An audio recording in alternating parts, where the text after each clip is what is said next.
خوش اومدید به ولاگ دوممون از کلمبیا. این دفعه از شهر مدellín اومدیم یکم بیرون شهر، یه جای فوق‌العاده زیباست به اسم گواتاپه. بریم با هم دیگه اینجا رو ببینیم و بیشتر راجع به این کشور فوق‌العاده زیبای آمریکای جنوبی یاد بگیریم. بزن بریم.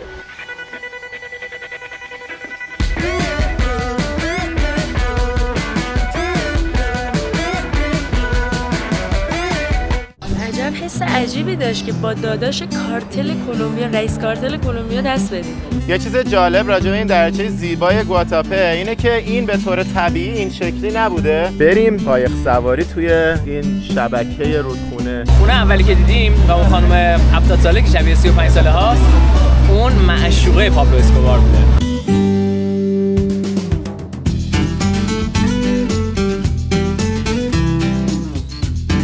کارش برجسته است، کاشیکاری برجسته. نمیخوام. نه برامت خونه. حالا بیا.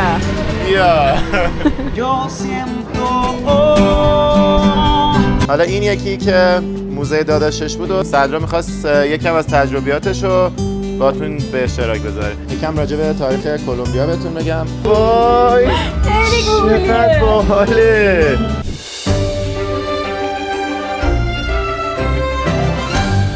توی این قسمت از سفر یه محلی ما رو داره راهنمایی میکنه و میبره که اینجا رو بهمون نشون بده. اسمش هست آدریان. Ok amigos, bienvenidos a Colombia, Medellín, Guatapé. Muchas gracias mi amigo. Bienvenido.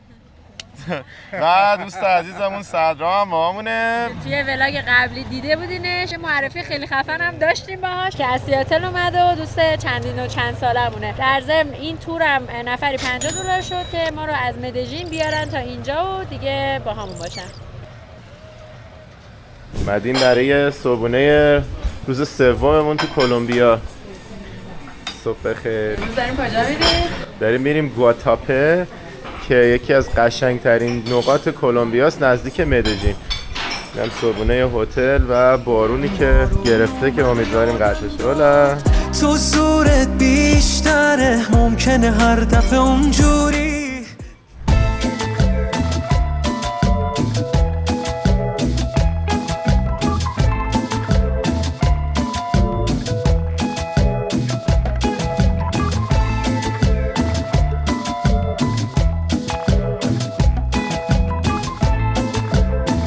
اینجا تو جاده وایستادیم اینجا واسه استراحت و سرویس بهداشتی. این چه مرغی کباب میکنه اینجا.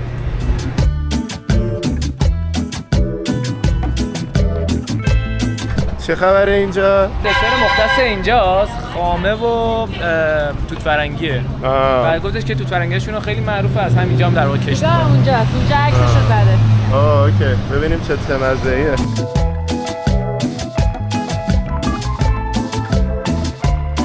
الان توی راه هستیم به سمت گواتاپه و داریم یکی از شیرینی‌های خوشمزه، در واقع دسرهای خوشمزه کلمبیایی رو امتحان می‌کنیم که با توت فرنگی هستش و گرفت. دارم میذاره توش و تحویلمون میده.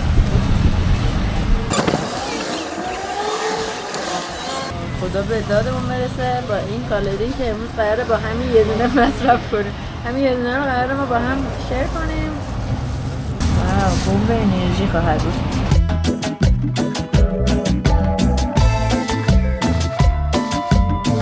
توته یکی از میوه های کلمبیاییه که ما میخوایم الان بازش کنیم بخوریم ببینیم چه مزه‌ایه.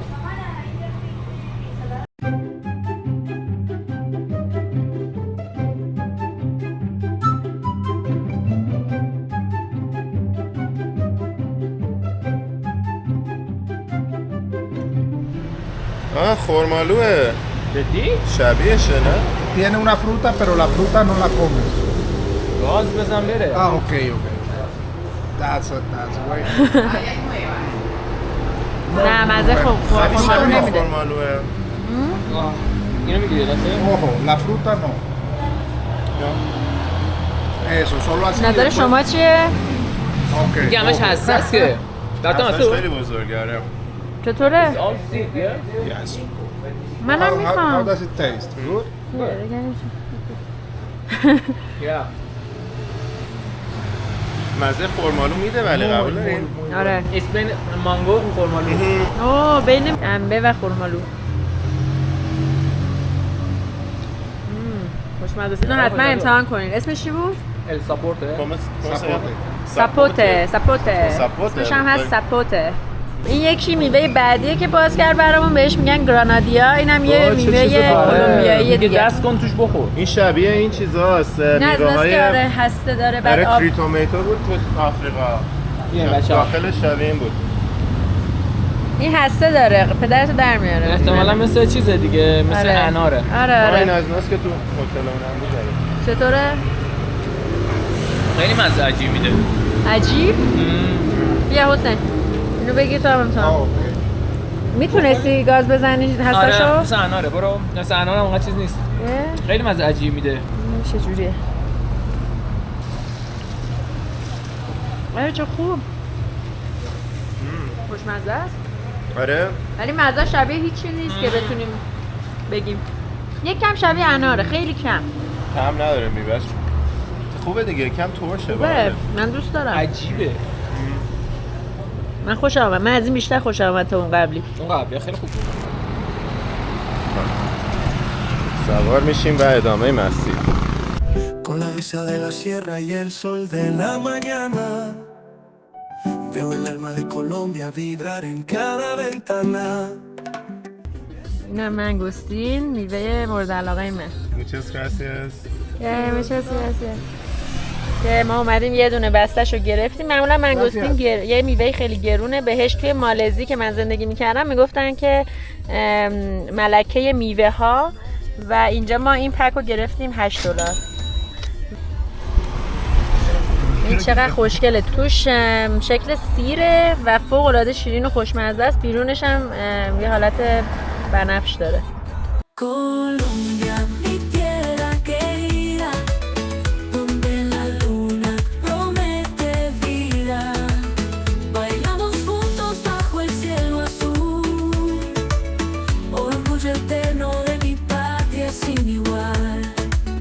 Montañas verdes, ríos que corren. اینجا الان شهر الپنیونه داریم ازش عبور میکنیم. Mi gente siempre con el alma buena. Aquí vivimos la vida plena.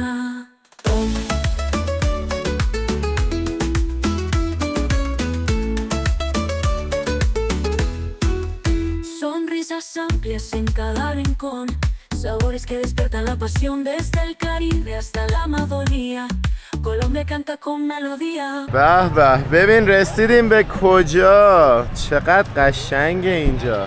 الان اینجا پارک کردیم و قراره از این کوه بریم بالا، از کلی پله بریم بالا، برسیم بالای این صخره، کوه، نمیدونم هر چی میخوای بهش بگی. میبینی پلاش مارپیچی میره بالا، بعد منظره بالاترش رو ببینیم.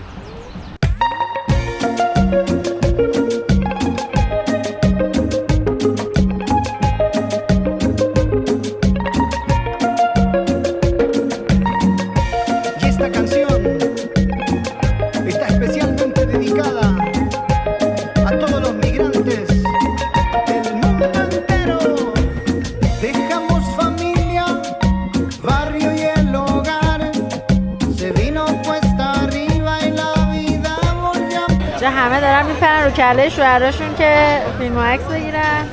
ببینین چقدر اینجا چقدر وایسادن، همه همینجوری دارن دونه دونه عکساشون رو با این تپه میگیرن.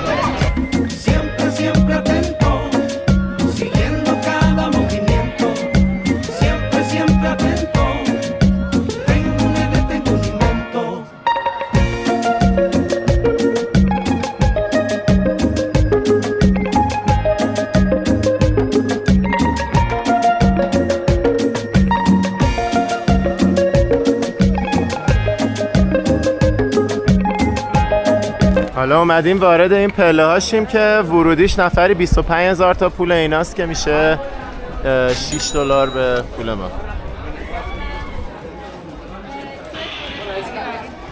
بالاخره راه افتادیم و باید الان 750 تا پله رو بریم بالا تا برسیم به قله این کوه. 750؟ آره شاید هم بیشتر. گفت یا قمر بنی هاشم. بهش نمیخوره انقدر زیاد باشه. Siempre atento, siguiendo cada movimiento, siempre, siempre atento. Tengo una idea, tengo un invento. آخه یکم قراره ورزش بکنیم. به به به. Soñando con ser uno de los que estuvieron antes, convicción, amor y ganas, eso fue lo que empacaste. ما همین الان داریم کم میاریم دیگه کم کم. مردم. خیلی وقته که اینقدر پاک سنگین نکرده بودیم و شیبش هم خیلی زیاده. اما منظرش زیباست. الان رسیدیم به پله 300 برامون میشماره که دیگه بدونی کجای کاری. آقا اینجا مثل یک کلیسا داره وسط راه، قضیه چیه؟ اینجا تا این پله 325 هر کی اومده دارن میرن دعا کنن کج بشینن که مریم مقدس کمکشون کنه بقیه راه برن بالا. به چه ایده خفنی. خیلی. احتمالاً یه آرزو هم میکنن یه 20 دلار هم میده داد. ببینم واقعا پول جمع میکنن اینجا.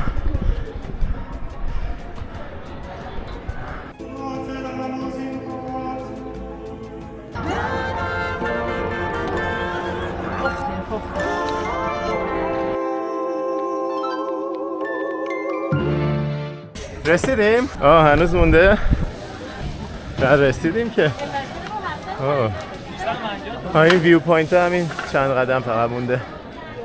این کیفه چقدر باحاله، کیفه رو ببین. شبیه پیرنه. یکی هم باحاله، نگاه یکی.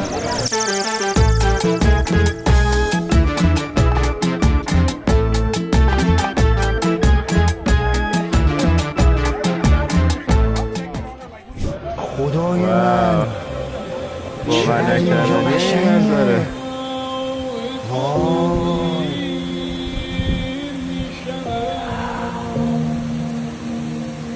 الان هم یه میچلادای منگو گرفتیم، ترش با انبه. سلامتی همگی. En Colombia nace el sol, con montañas de color. Cada pueblo tiene amor, la alegría es un tambor.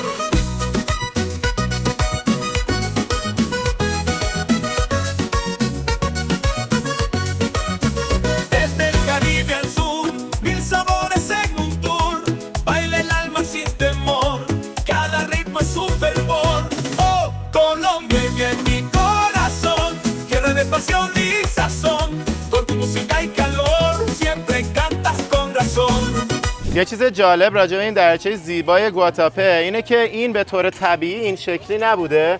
این یه سری رودخونه مثلا نسبتاً موازی بوده که اومدن اینا رو شبکه به هم وصل کردن که بتونن راحت‌تر ازش برق تولید کنن. با کندن زمین و وصل کردن چند تا رودخونه به هم جریان آب رو هدایت کردن که بتونن حجم زیادی از آب رو اینجا نگه دارن و به صورت کنترل شده آب ازش خارج کنن و برق تولید کنن.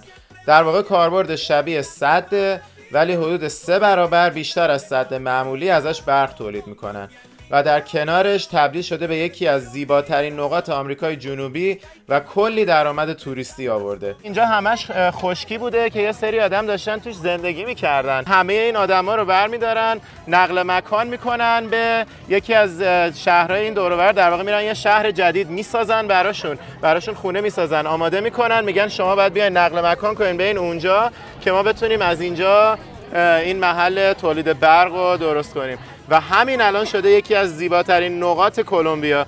خیلی جالبه. یه جورایی انگار مثلا یه دریاچه است با کلی جزیره، ولی در واقع اینا فقط انشابای چند تا رودخونه است.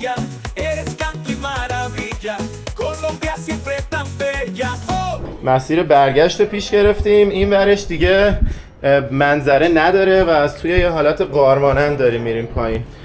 از لای کوه داریم میریم. در واقع قسمت داخلی ترش رو گذاشتن واسه برگشت، پله های بیرونی رو گذاشتن واسه رفت.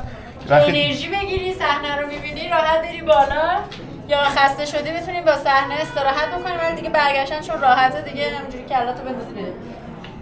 آره. و البته خیس بشی. نگاه چقدر همین هی داره آب میاد از کوه. اینجا چقدر باریک شد.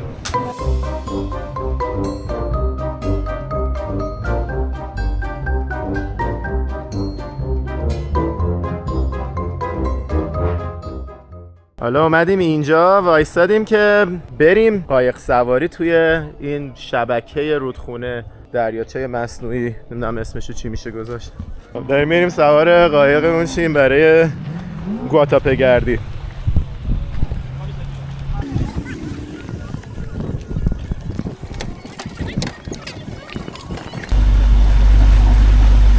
زنیم به سلامتی. بساطمونم جوره. سلامتی.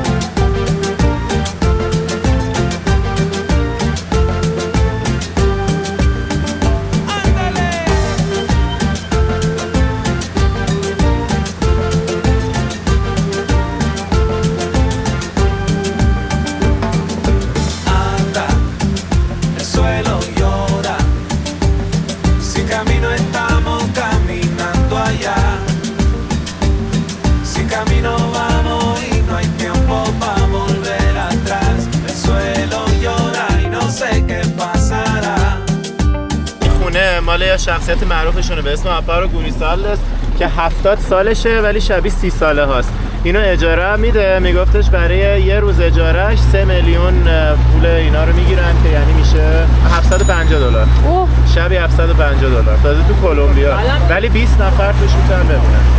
20 نفر خوبه. آره. این خونه هم که این بالا میبینین خونه سکیوریتی پابلوه، همون آقایی که توی ولاگ قبلی گفتیم کشتنش، در واقع رئیس کارتل کلمبیا بودش که الان گذاشته برای فروش، حدوداً $300,000 با این منظره. دوستانی که دوست دارید توی کامنت ها برامون بگید. اونی هم که اونجا میبینید رستوران داخل آبه. اینم خونه بازیکن معروف کلمبیا، آمس رودریگز. به به. همه بایرنیا دست بالا. همه بایرنیا لایکو بکوبین همیانا. این ساختمونی هم که میبینید متعلق بوده به پابلو که کابارش بوده در واقع. بله دیگه نیکا خیلی کاسه کوزه یکی شده، پابلو صداش میکنه. این خونه هم که اینجا میبینید یکی از خونه های پابلو اسکوباره که یکی از کارتلای مکزیک میاد اینجا و بمب میزنه به امید اینکه کارتل رو بکشه همین پابلو رو، ولی پابلو توش نبوده اون زمان. جالبه، ولی خونه ترکیده بمبگذاری شده رو میبینیم ولی عملیات ناموفق بوده دیگه. چقدر ولی نشون میده که چقدر تو زمانهای مختلف آدمای مختلف از پلیس خودشون گرفته تا نمیدونم کارتلای مکزیک تا دیگه هر کی فکر کنی سعی میکرده اینو از این ببره ولی همینجوری سفت و محکم ادامه میداده تا اینکه دیگه بالاخره آمریکا وارد عمل میشه و آخرش البته پلیس خود کلمبیا میکشتش، ولی دیگه آمریکا که میاد دیگه اینا شیر میشن و دیگه کامل میرن دنبالش میکشن. خونه اولی که دیدیم و اون خانم 70 ساله که شبیه 35 ساله هاست، اون معشوقه پابلو اسکوبار بوده و پابلو اسکوبار اون خونه رو بهش داده. اینه که اگر که خانوما قاچاقچی چیزی دید از دست ندید. نتیجه منطقی. همون زن معشوقه پابلو اسکوبار. همون که شبیه 30 ساله. آره. شبیه 750 قیمت داشتیم، 751، 752، 750 خود من هستم.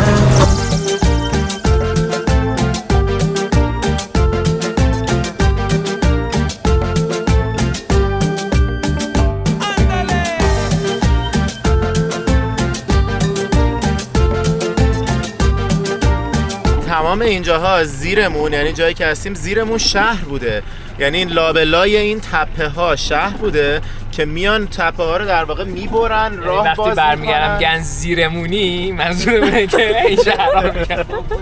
خب بعد میان قشنگ راه ها رو باز میکنن، تپه ها رو میبرن که رودخونه بتونه از لای تپه ها بیاد برسه اینجا و در واقع اینجوری بوده که این دریاچه مصنوعی رو درست میکنن، فقط با برش تپه ها بوده و شهرها رو کامل تخریب میکنن و همونطور که قبلا گفتیم آدما رو منتقل میکنن به یه جای دیگه. و تنها چیزایی که مونده یکی این صلیب کلیساشونه که خیلی بلند بوده، برای همین هنوز هستش اینجا.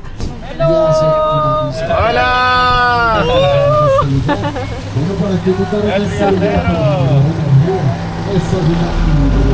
حالا اومدیم جلوی قایق، بزن بریم پیش به سوی ادامه داستان.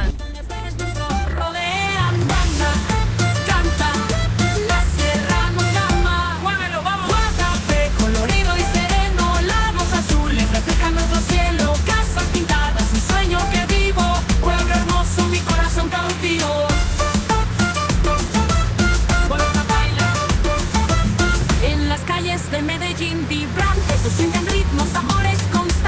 خدا حافظ ای آبی روشنه. حالا اومدیم مرکز شهر گواتاپه. اینجا شهری است که توی یکی از همین شبه جزیره‌های وسط این دریاچه است که هنوز پابرجاست، یعنی یکی از جاهاییه که خرابش نکردن برای ساختن اون دریاچه و الان میتونیم ببینیمش.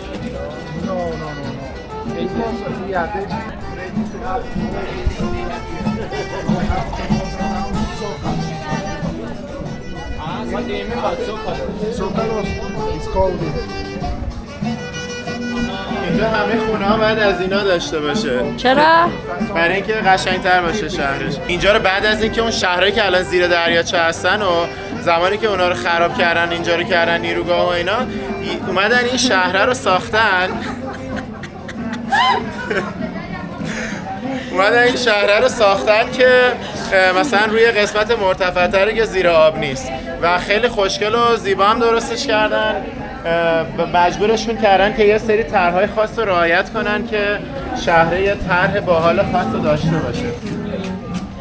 چقدر خوشگله. نگاه کن اینا همه کارش برجسته است، کاشیکاریای برجسته. همه رو مالیدی ها. این چه باحاله.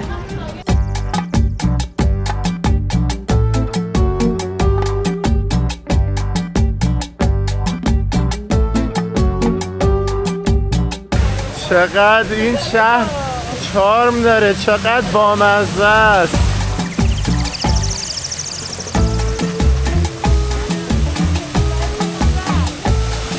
کلیسای خوشگلی داره ای خدا. خیلی معنویه.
وای چقدر باحاله.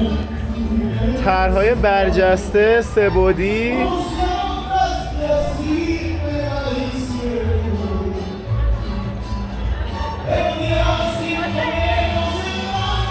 یکی مشروب فروشی و باره با موزیک زنده و ببین جلوی ساختمونش عکس واین رو کشیده.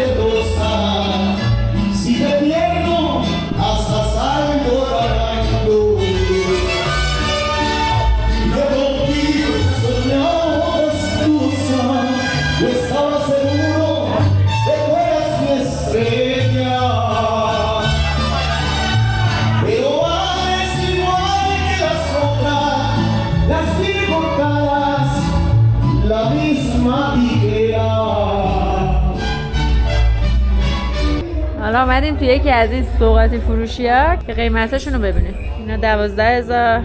هر کدوم از این قیمت هایی که میبینی 3 تا 0 بردارین تقسیم بر 4 کنین. مثلا $3 این قیمت گوشواره هاش.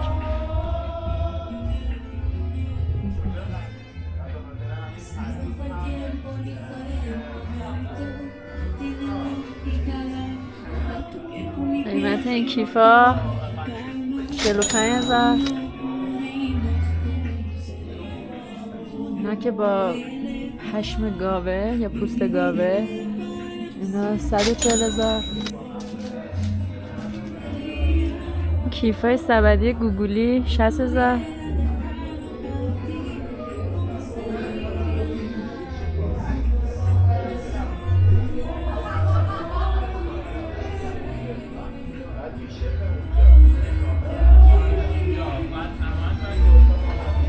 یه دسر کلمبیایی دیگه که این تولیدرمو داره برای خودش میگیره. روش کرم شکلاتی زد، پنیر زد با یه دونه سس. Is that mayonnaise? No, What is it? crema, leche condensada. آها، یه کریم با در واقع شیر درست میشه. البته احتمالاً خامه داره، اونم احتمالاً یه چیز شیرین دیگه است. کلاً میگه این دسره همه شیرینه. فقط پنیر داره توش.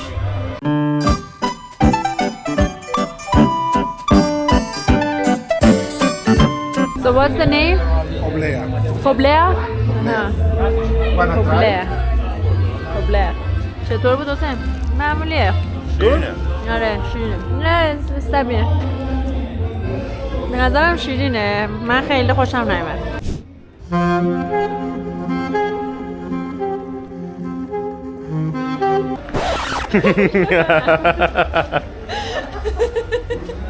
خیلی خوبه، اصلا واقعا کارتونیه.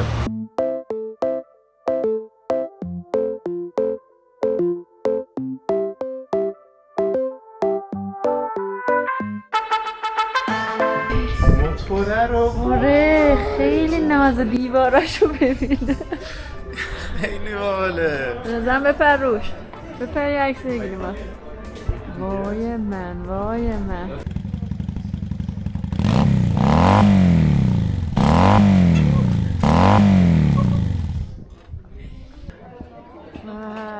خیابونا هر کدوم از یکی خوشگل‌تر. We only need the two of us together.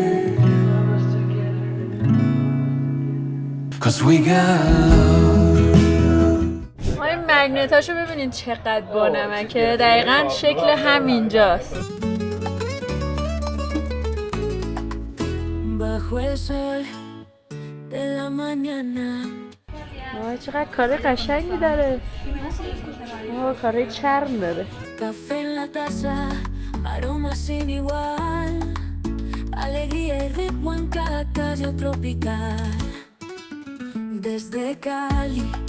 به این کیفا میگن که کریر و میگه خیلی تیپیکاله برای همین شهر. یه مال این ایریا هستش. Mi guitarra y un acordeón cantamos fuerte con todo el corazón.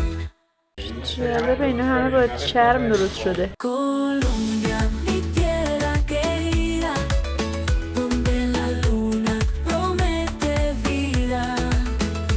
Es una técnica única en el mundo, ya les mando a alguien que les explique. Vale. خوشگله. اینا خودشون نقاش بودن؟ مثل این که ¿Qué tal? Mira, bueno, eso es una técnica de un amigo. Él, como tal, a su técnica le llama primitivismo y costumbrismo. Primitivismo por lo que pinta o como pinta, y costumbrismo por lo que pinta, que es como colonias españolas, ¿cierto? Entonces hubo ese trazo de los españoles en esta tierra, ¿cierto? Mira, se ve mucho en infraestructura. Y ya él coge la piedra o los paisajes colombianos y los coloca ya como también a trabajar con eso. nerviosismo. ¿Qué es nerviosismo? Como temblar, como nervios. Pero, ¿por qué se llama nerviosismo? من به نیکا گفتم دوربین بیار یه خلاصه از توضیحات این دوستمون بدم. گفتش که این سبک نرویوسیسمو پتنت خود اینجاست. سبک اینه که با چوب، با ته چوب اینا رو به صورت دایره میکشن و همه اینجوری حالت برجسته داره. بعد گفتش که این سبک نقاشی پتنت همین شهره و حتی توی همین خونه درست شده توسط ایشون. ¿Cómo se llama? آنتونیو مونتویا. همین آقا این در واقع اختراع کرده این سبک نقاشی و واسه همین اینجا توی ابتکار هنری یه جای خیلی خاصیه که ما الان اومدیم توش.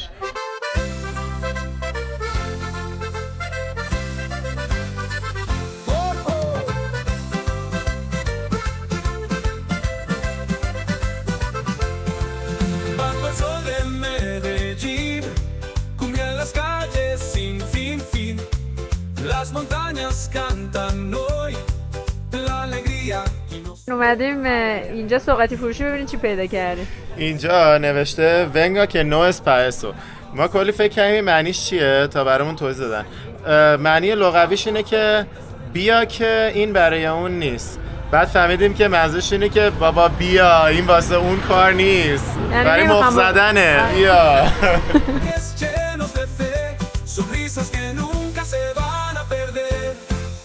خداییش این سوغاتیاش خیلی قشنگه. اینو نگاه کن چه طرح سه‌بعدی باحالی داره.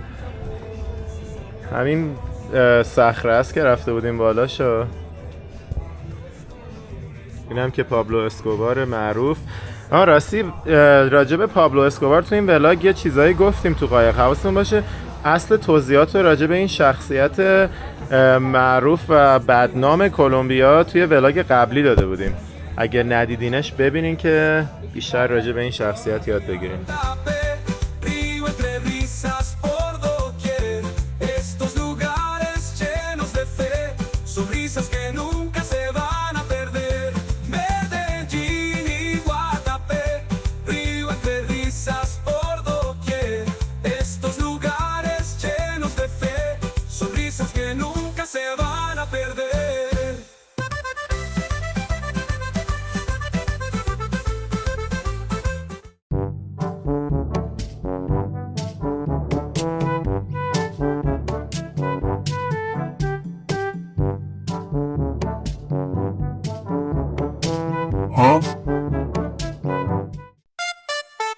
En Medellín, la ciudad brilla.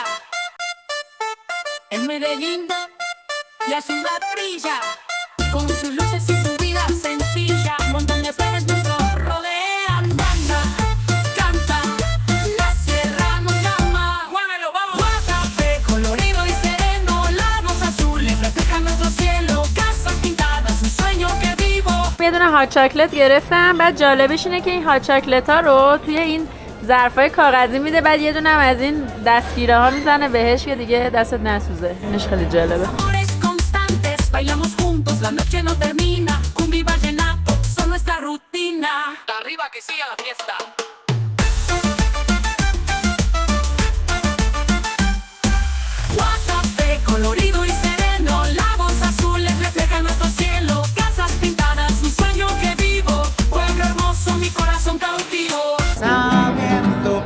Para vivir y expresar todo lo que yo siento. Oh, quiero tenerte. Bajo el sol de Medellín, cumbia en las calles sin fin. Las montañas cantan hoy, la alegría y no se va. Sube la emoción y el sol. De cada rincón hay pasión, el pueblito y su color pinta sueños en el corazón. Medellín y Guatape, río entre risas por doquier. Estos lugares llenos de fe, sonrisas que nunca se van a perder. الان برگشتیم شهر مدجین، محله ال پوبلادو که هتلمون هست و آمدیم اینجا برای شام. انقدر اینجا شلوغ، همه میزا رو گرفتن تا یه نفر پرید دیگه ما سریع نشستیم که اینجا رو بگیریم. تا یه نفر پرید.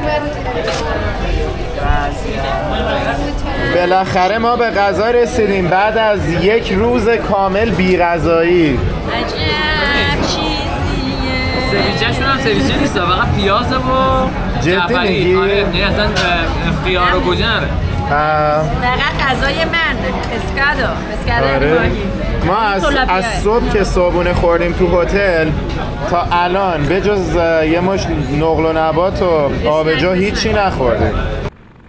روز بعد صبحش من و نیکا مجبور بودیم از هتل کار کنیم، ولی صدرا رفت پاراگلایدینگ که یکی از جاذبه‌های خیلی معروف اطراف مدجینه.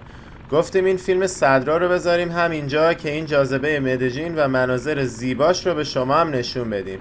قیمت این فعالیت با هزینه رفت و برگشت بین 100 تا 150 دلاره بسته به تعداد.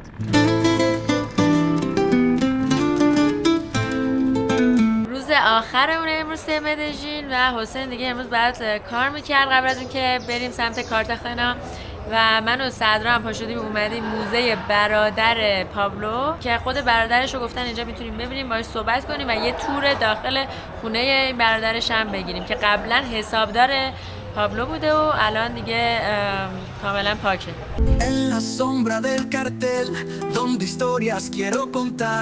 توی کلمبیا با برادر خطرناک ترین رئیس کارتل کلمبیا ملاقات کردم. خیلی حس عجیبی داشت روبرو شدن با روبرتو اسکوبار، برادر بزرگ پابلو اسکوبار. جالبه بدونید با اینکه در گروه کارتل بوده اما فقط حدود 11 سال زندان بوده و با بخشیدن بیشتر اموالش به دولت تونسته آزاد بشه. با اینکه خیلی قیافه مهربونی داشته اما مسئول اصلی پولشویی و رشوه به مقامات بوده. زمانی که تو زندان بوده سال 1993 هدف یک بمب نامه‌ای قرار گرفته و بینایی و شنواییش رو تا حدودی از دست داده. زمانی که تو زندان بوده با همسرش کلادیا آسکاراگا که به مدلینگ مشغول بوده و 32 سال هم از خودش کوچیک‌تر بوده و همیشه تو زندان به دیدنش میمده ازدواج میکنه و بعد از آزاد شدنش از زندان در سال 2004 همسرش به عنوان زن شایسته کلمبیا انتخاب میشه. روبرتو قبل از ورود به دنیای جرم و جنایت دوچرخه سوار موفقی بوده و حتی در مسابقات ملی کلمبیا مقام سوم رو کسب کرده. به دلیل جثه کوچیکش لقب خرس کوچولو رو داشته و حسابدار اصلی کارتل کلمبیا یعنی پابلو بوده. در سال 2006 کتابی با عنوان داستان حسابدار نوشته که جزئیات جالبی از فعالیت‌های مالی کارتل و زندگی در کنار پابلو رو داخلش شرح داده. این عکس‌ها هم مربوط به هاسیندا ناپولسه که محل اصلی زندگی پابلو بوده و توی ولاگ قبلی بیشتر راجع بهش حرف زدیم. این قسمت شبیه سازی اتاق زندان پابلو اسکوباره توی زندان لاکچری که خودش برای خودش ساخته بوده. توی ولاگ قبلی داستانش رو کامل توضیح دادیم.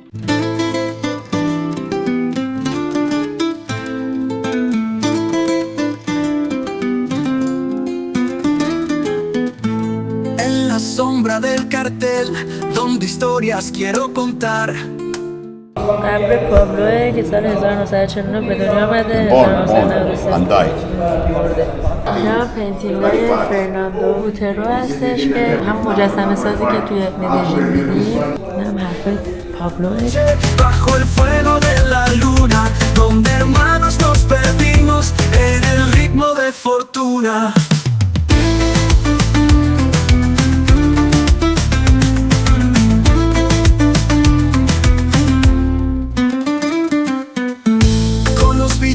Marcamos cada paso en el sendero. این اولین ماشین کل خانواده‌شون بوده. How old is it? 1965. 1965. This is the same brand that made the Audi. خب دوستان کارامو بالاخره تمام کردم و پا شده اومدیم ترمینال مدجین که بریم سمت مقصد بعدی کارتاخنا. اینجا من دقت کردم استارباکس کلمبیا اسمش هست خوان والدز. نگاه خیلی جاهایی رو دیدم. مثلا حالت استارباکس تو آمریکا داره یا مثلا تیم هورتون توی کانادا. این هم شعبه کافی شاپ همینجاست. حالا دیگه میریم که چند روز توی کارتاخنا باشیم. از اونجا هم باز دوباره باید 2 روزشو کار کنم، 2 روزشو مرخصی میگیرم که دیگه آخر هفتمون رو بتونیم حسابی بگردیم. بزن بریم. این هم از فرودگاه داخلی. این باحال ترین سوغاتی فروشی مغازه‌ایه که من تو رستوران دیدم. تزییناتشو ببین. En Medellín, la ciudad brilla con sus luces y su vida sencilla. Montón de flores nos rodean, banda, canta, la sierra nos llama. آره خیلی خفن بود. مثلا وارد شهربازی شدم. بعد پشت این ماشینه که الان دیدین نگاه قهوه ها رو گذاشتن. یه کافی میکره که الان کار نمیکنه ولی خیلی خوشگله. اینجا این ورش ببین چقدر Se sienten ritmos, amores constantes. Bailamos juntos, la noche no termina. Cumbia y vallenato son nuestra rutina. Arriba que siga la fiesta. خیلی بامزه بودم.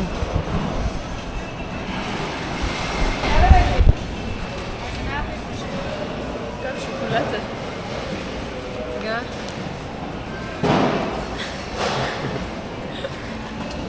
این از این پارتی باساست که ما هی میدیدیم کاش ما از اینا سوار شده بودیم. تزیینات فرودگاهش واقعا خفنه ها، یعنی خیلی مچه با استیل شهر و چیزایی که براش معروفه.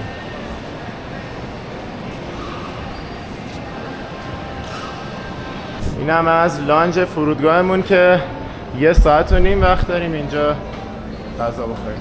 خیلی سریع بود چکینمون، واسه همین کلی وقت داریم تو لانج باشیم. چقدر خوشگله لانجش. خب توضیح بده این لانج قضیهش چیه برای کسی که نمیدونه. توی خیلی از ولاگ‌ها اینو گفتیم، ولی برای اونایی که ندیدن قبلی‌ها رو، ما یه عضویت داریم با کردیت کارت آمریکامون که میتونیم به صورت رایگان از کلی لانج‌های جای مختلف دنیا استفاده کنیم و غذا بخوریم و منتظر بشیم تا موقع پروازمون برسه. اینجا هم زده هارمونی لانج اسم لانجشه.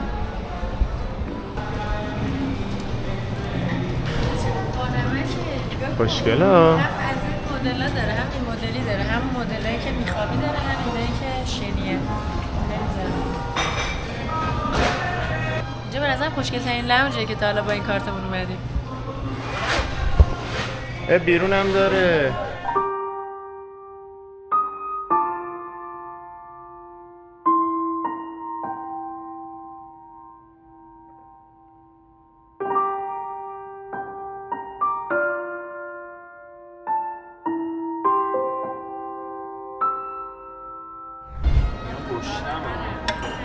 گشنه حمله کردیم به غذای اینجا. بچه این گله رو دیدی چقدر خوشگله؟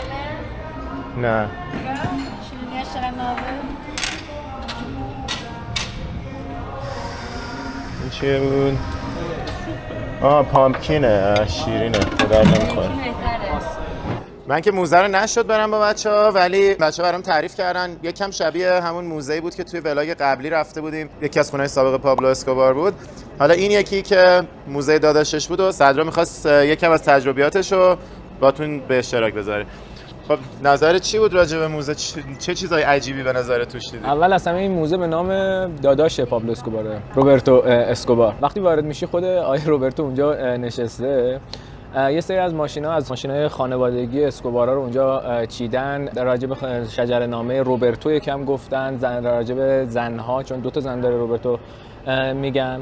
بعد کم کم نشون میده که آقا روبرتو چیکار کرده بوده. روبرتو گویا یه دونه دوچرخه سوار خیلی ماهر بوده. بعد از یه مدتی مثلا گاورمنت به گیر میده، این هنوز قبل از این بوده که داشت کنده بشه و دیگه آقا میگه من از این بعد میرم تو کارتل مثلا داداشم. یه سری از وسایل پابلو اسکوبار رو روبرتو جمع کرده و تو اون موزه گذاشته بود، مثل جت اسکی و اینا. کارهایی که پابلو اسکوبار انجام داده بود، مثل اینکه خونه درست کرده باشه برای فقیرها، یا مثلا هیپو اسبابی که خیلی دوست داشته بود، عکساش مثلا جای مختلف گذاشته بود و 2 نمونه مختلف از اینکه زندانی که بعد میرفت چه جوری میبایست میبود و اینکه تو چه زندانی زندگی میکرد و 2 تا اتاق مختلف مثلا درست کرده بودن و نشون داده بودن. نکته جالب اینجا این بودش که کلا ستایش میکردن از پابلو اسکوبار، یعنی کسی که برای ما توضیح میداد برمیگشت میگفتش که این خیلی به مردم کمک کرده، این مثلا همه این کوکائینا رو برای مثلا آمریکا میفرسته، اجازه نمیده کسی مثلا کلمبیا استفاده کنه اینا. اون واسه مثلا یه سوتی میداد، میگفتش که یه اشتباهی کرد، مثلا یه بمبگذاری اشتباهی کرد، مثلا نصف مردم بیگناه مردن، ولی مثلا با این حال خیلی ریلکس مثلا برمیگشت میگفتش که واقعا آدم خوبی بود و اینا. و حتی مثلا اونجا جملات قصار پابلو اسکوبار هم حتی گذاشته بودن، در این حد مثلا بالا داشته می‌بردنش. آره واقعا به خاطر همین چیزاست که خیلی‌ها میگن که واقعا شاید اخلاقی نباشه رفتن به اینجا، چون هم داری حمایت می‌کنی از خانواده اسکوبار، همین که میرن اونجا مثلا به جای اینکه قبول کنن که خب حالا این پابلو اسکوبار به جامعه خیلی آسیب زده و این همه سال طول کشیده تا جامعه رو بتونن درمان کنن از آسیبای اون موقع، ولی باز میان مثلا توی اون یعنی در واقع خانواده‌اش که صاحب اون موزه هستن میان اینجوری راجع بهش خوبی میگن. حالا باز موزه‌ای که ما رفتیم خیلی بهتر بود، موزه‌ای که بچه‌ها رفتن مثلا اینکه خیلی دیگه زیاده روی کرد. واسه این به نظر من، حالا ما چون می‌خواستیم مستند پر کنیم بعد میومدیم می‌دیدیم به شما هم نشون میدادیم واقعیت‌ها رو هم ببینین. به نظر من اگه شما میاین خودتون فکر کنین به نظرتون اخلاقی است بیان یا نه، و شاید بهتر باشه که به همین ولاگ اکتفا کنین و شما دیگه حداقل نیاین پول بریزین تو جیب اسکوبارا. قبول دارین؟ آره دقیقاً. خب حالا من می‌خواستم قبل از اینکه مدجین رو ترک کنیم یکم راجع به تاریخ کلمبیا بهتون بگم. توی قسمت‌های موزه پابلو اسکوبار مثلا توی ولاگ قبلی اشاره کردیم به اینکه کلمبیا گذشته خیلی تاریکی داشته و الان خیلی بهتر شده نسبت به حتی چند سال پیش. خواستم مثلا یک توضیح مختصر بدم که اصلا چجوری کلمبیا رسید به اینجا و شرایط اتفاقای مختلفی که تو تاریخش افتاده چی بوده. حالا اول از همه بگم که خب اشتراکش با بقیه کشورهای آمریکای مرکزی و جنوبی و اینا اینه که خب اینا همه بومیا اینجا بودن. تو فارسی یه سریا به اصطلاح بهش میگن سرخپوست که البته اصطلاح اشتباهی نباید بگیم چون یه سریا بهشون برمیخوره، ولی برای اینکه بفهمین کیا رو میگم گفتم. به هر حال بومیا اینجا بودن. اسپانیایی‌ها میان دیگه، کریستوفر کلمبوس میاد اول از همه میره آمریکای مرکزی، بعد دیگه به تدریج همینجوری اسپانیایی‌ها میان اینجا مهاجرت میکنن و پخش میشن و اینا به کل آمریکای جنوبی و مرکزی و بخش بزرگی از آمریکای شمالی رسیده بودن دیگه. از همون هولوش سال 1500 میلادی. جالب اینجا کلمبیا اسمش از همون کریستوفر کلمبوس میاد، ولی اینجا کلمبیا رو با او می‌نویسن. کریستوفر کلمبوس تو انگلیسی اسمش با یو نوشته میشه، ولی خب همون اسمه که تغییر کرده، با اینکه خود کریستوفر کلمبوس هیچ وقت پاشو اینجا نذاشته. خلاص اسپانیایی‌ها میان اینجا پخش میشن و دیگه سکنا میگزینن و بعد اوایل قرن 19 که تمام این کشورها شروع میکنن جدا شدن. مثلا مکزیک که کل ناحیه آمریکای مرکزی و مکزیک که اسمش اسپانیای جدید بوده جدا میشه، کینگدم آف مکزیکو میسازه که حالا تو ولاگای مکزیک و گواتمالا راجع بهش صحبت کردیم. این طرف آمریکای جنوبی هم باز دوباره نواحی اسپانیا به حساب میومده که اینا هم همشون تو همون دوره همه شروع کردن استقلال گرفتن از اسپانیا. کلمبیا با ونزوئلا و اکوادور و پاناما اینا همه با هم دیگه یک کشور بودن به اسم کلمبیا. جالبه که اسمش هم کلمبیا بوده، یعنی همه ونزوئلا و پاناما و اینا همه جزء کلمبیا بودن. منتها دیگه با هم دیگه کنار نمیان چون نواحی مختلفشون اولویت‌های اقتصادی مختلفی داشتن و نظراشون راجع به تخصیص منابع متفاوت بوده. به خاطر اینکه از نظر تاریخی مثلا اینجا اصلا حرفه مردم چی بوده، رو چه چیزایی تمرکز داشتن، فرهنگشون چجوری بوده، گروه‌های قبیله‌های مختلفی که تو نواحی بودن، این چیزا باعث شد که اولویتاشون با هم فرق کنه و کلا جدا شن و بشن 4 تا کشور. ولی حالا همین کلمبیایی هم که میشه کلمبیا بازم همه با هم اتفاق نظر نداشتن دیگه. حالا کشمکش‌های قدرتی و جنگ‌های داخلی و اینا زیاد بوده از همون اول که تشکیل میشه، تا اینکه دیگه توی گذشته اخیرترش بخوایم نگاه کنیم درگیری‌ها به شدت بین کارتل بوده که همون قضیه پابلو اسکوبار و اینا میاد وسط، به اضافه دولت و حالا یه قضیه سومی هم هست که تا الان راجع بهش صحبت نکرده بودیم، گروه کمونیستا. یعنی بعد از دورور جنگ جهانی دوم که تو کل دنیا این جنبش‌های کمونیستی داشت شکل می‌گرفت، کمونیسم داشت جذاب می‌شد در کشورهای مختلف که توی ولاگای آسیای جنوب شرقی خیلی به این موضوع پرداختیم چون کل اون ناحیه داشت میرفت سمت کمونیسم و کلی جنگ ایجاد شد یا آمریکا بیاد جلوشو بگیره. خلاصه تو همون هولوش زمانی کلمبیا هم این وسط یه سری گروه پیدا شدن که طرفدار کمونیسم بودن، ولی اینا به عنوان حزب دولتی نبودن. اینا یه سری آدمای مثلا گروهک‌های جنگی کوچولو هی جمع شدن گفتن که آقا ما هم باید کمونیسم داشته باشیم، شروع کردن جنگیدن با دولت مرکزی. حالا این وسط کارتل، این گروه جنگنده کمونیست که بهشون میگفتن فارک FARC که میگفتن ما برای چی باید فقیر و غنی داشته باشیم، همه باید مثل هم باشن. و حالا دولت مرکزی هم این وسط که حالا دولت فاسدی هم داشتن مخصوصا دوران پابلو اسکوبار که حالا بالاخره گفتیم که چی شد که بالاخره با دخالت آمریکا و اینا مصمم شدن که پابلو اسکوبار رو بشونن و یه ذره باز اون فساد کم شد تو دولت مرکزی. ولی این جنگ با گروه‌های کمونیست تا سال 2016 ادامه داشته، یعنی تا همین چند سال پیش ادامه داشته و انقدر ناامنی ایجاد شده بود و آدم کشته بودن و از طرفی هم دولت نمیخواسته با کسایی که به عنوان تروریست شناخته میشن بیاد مثلا صلح کنه، قرارداد ببنده و اینا. میگفتن اینا تروریستن، باید کلا جنبشو بخوابونیم دیگه، نمیتونیم باشون صلح کنیم که. از طرف دیگه اونا هم میگفتن که نه ما دولت بهمون نمیرسه، ما فقیریم، ما حق داریم، ما باید حقمون رو بگیریم. و در نهایت سال 2016 دیگه تصمیم میگیرن که آقا جنگ بسه، بی خیال بیاین آشتی کنیم و میرن با همون گروهکایی که به عنوان تروریست میشناختنشون بالاخره قرارداد صلح امضا میکنن، میگن آقا ما با شما کاری نداریم، دستگیرتون نمیکنیم. بخش عمدهشون رو کلا دستگیر نکردن، گفتن میتونیم برین وارد جامعه بشین، زندگی عادیتون رو داشته باشین و فقط دیگه دست از جنگ بردارین. ما هم تو سیاست‌های دولت خیلی چیزا رو تغییر میدیم که اختلاف طبقاتی رو کم کنه.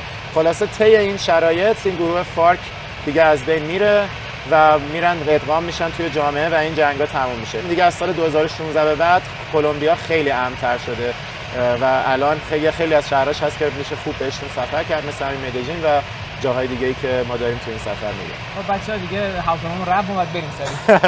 همینجا دیگه این ولاگو تمام میکنیم، به پایان میرسونیم و میبینیمتون در ولاگ بعدی، ولاگ کارتاخنا. بریم برسیم به پروازمون. شما نظر آخری نداشتی؟ تمام.